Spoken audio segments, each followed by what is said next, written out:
House Possidónio da Silva 37 by Fragmentos in Lisboa, Portugal.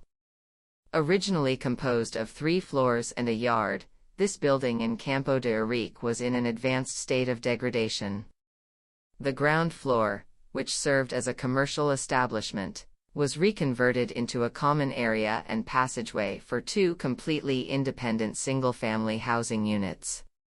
On the main façade, the intervention sought to preserve the integrity of the existing architectural features, including the recovery of the iron arched doorways and original ceramic tiles.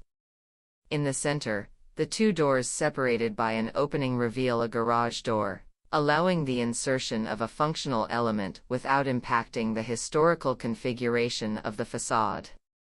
Inside, the house develops over 2 floors. The social areas are located on the lower level with adjacent living and dining areas, the latter of which is separated from the kitchen by large glass doors which promote communication, without sacrificing the ability to create distinct settings. The upper level is reserved for the more private part of the house, with 2 bedrooms and an ensuite.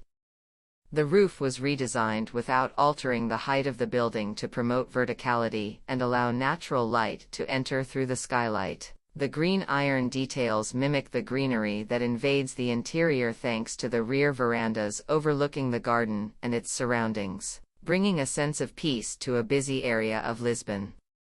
In functional terms, this house, which we present here as Possidónio da Silva 37, is connected to Prazeres 37 through an area composed of an entrance hall, accesses, and parking.